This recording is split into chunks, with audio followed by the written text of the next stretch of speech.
Ne kam pak të vështirë në tjenë përballë publiku, që do mos me fjalë të folur. Më kujtohet një thamje Zhidit, që i ban një ndarje të çuditshme të shkentarëve. I ndanë shkentar urethot, që punojnë në tokë, në hije, në tërë, dhe shkentar tribunash. Unë kam frikë se përkas pjesës parë më shumë. Edhe sot tradita letrare në forën e Arbëreqve të vazhdon e rritet. Ati bëhet poezi, bëhet teatr, muzik, art. Cilat janë motivet kryesore që frymëzojnë punën e shkrimtarit arbëreq? Ne targatesh. Varash për të dalë në shesh të dashur.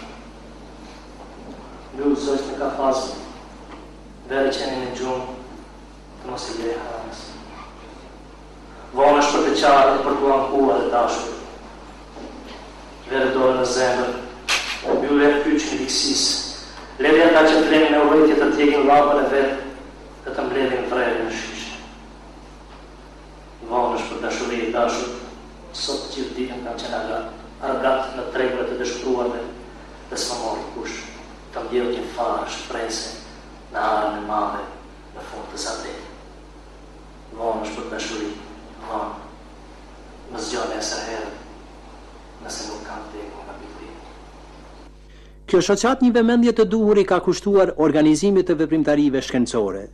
Sesione shkencore kushtuar Gjon Buzukut, Ymer Prizrenit, Ulqinit, pozitës së gjuhës shqipe janë bërë pjesë të rëndësishme të botës shkencore shqiptare.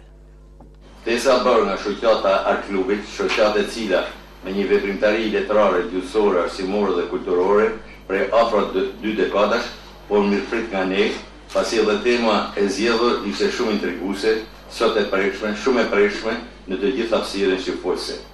Dhe bëhet më domosdoshme për t'i dhënë një nxitje ruajtjes, zhvillimit dhe pasurimit të gjuhës shqipe edhe në territorin e ajo traditë në mënyrë që më vonë vlerat e arteve pamore kanë hyrë si pjesë përbërëse e aktivitetit të njohur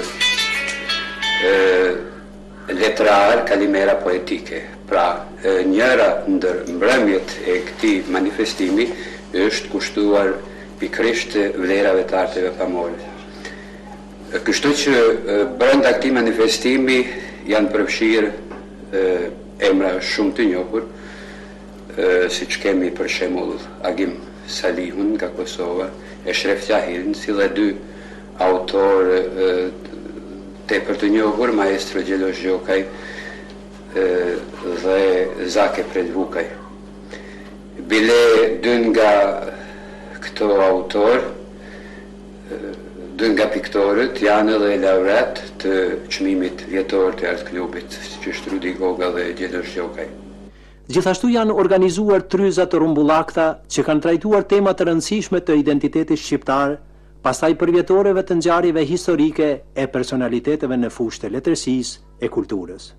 Kemi pasur rastin të organizojmë përvjetor të ndryshme, siç është 110 vjetori i lidhjes shqiptare të Prizrenit, organizuar me 11 dhjetor të vitit 1998, edhe për të parën herë u trajtua kjo ngjarje madhore e historisë sonë kombëtare, dhe pikërisht atë ditë është bërë edhe përurimi i veprës së profesorit Zarexhes, Ulqinin e vitet të lidhjes shqiptare të Prizrenit 1878-1881, dhe atë ditë janë vendosur edhe kurora lulesh në varrin e Ymer Prizrenit.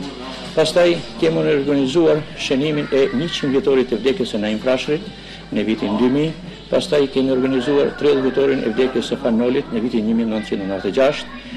Kemi shënuar 75 vjetorin e lindjes së Dom Simon Filipaj në 1 maj të vitit 2000, por njëkohësisht kemi shënuar edhe ngjarje edhe për vjetor të tjerë, të cilët kanë vlerë edhe peshë të veçantë për kulturën dhe historinë tonë kombëtare.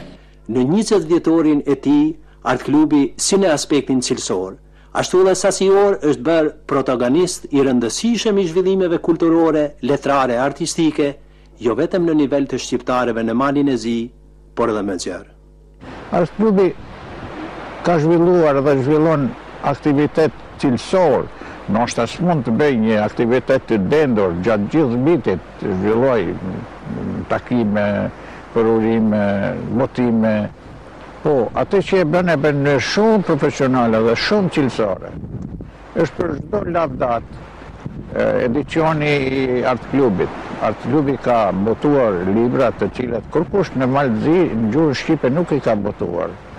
Në kohën e fundit, sidomos janë këto kolanat me shkrimtarët e dalluar të Malit Zi, shqiptarën në Maltezi. Janë shumë aktivitetet të paharrueshme që janë aq cilësore sa që është për të çuditur se si një vend i vogël është i aftë, ka kuadro që mund zhvillojnë aktivitetet të tilla si çash kalimeria poetike që është me shenjë në gjithë trojën shqiptare. Kalimeria poetike çdo vit është duke u transformuar, kështu të them, gjithmonë ka diçka risi në organizimin e saj. Është diçka për lakmi se Kalimeria në vitet e fundit mahet duke lundruar. Kjo shoqat në fillim mblodhi një numër modest të intelektualëve sa kishte atëherë në Ulqin rreth vetës, të cilët vërtet treguan entuziazmin, me entuziazmin e vet ju përveshën punës dhe një kohë mjaft të vështirë shënuan rezultate të lakmueshme me revistën Fati e më vonë arritën të i kalojnë edhe kufit e Ulqinit me organizimin e një manifestimi letrar çdo vjet që u bë më vonë tradicional takimet poetike që quhet Kalimera poetike, në të cilën merrnin pjesë krijues nga Ulqini, nga viset tjera shqiptare të Malit të Zi, por edhe nga Kosova dhe Shqipëria. Përveç këtij manifestimi, kjo shoqat ka organizuar edhe disa simpoziume të rëndësishme, në të cilat janë shqyrtuar tematika të ndryshme nga historia, nga gjunësia, letërsia e të tjera. Sot kjo shoqat është bërë një faktor shumë i rëndësishëm kulturor, i njohur në të gjitha mjediset shqiptare. Ka botuar një numër të mirë të veprave, kryesisht të krijuesve ulqinak, por jo vetëm ulqinak, por edhe të krijuesve të tjerë nga Mali i Zi dhe Kosova e Shqipëria, ku jetojnë shqiptarët.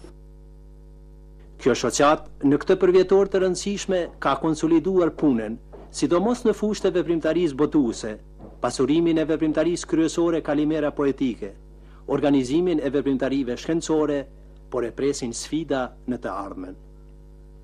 Profilizimi i Art Klubit në shtëpi të mirëfillt botuese, ngritja e veprimtarive në nivel më të lartë ndërkombëtar, ulumtimi i burimeve stabile financiare dhe para së gjithash, ruajtja dhe integrimi i kulturës shqiptare në Malin e Zi janë sfidat kryesore që ate e presin në 10 vjeçaret e ardhshëm. Sfida të cilët Art Klubi do të di t'i përballojë.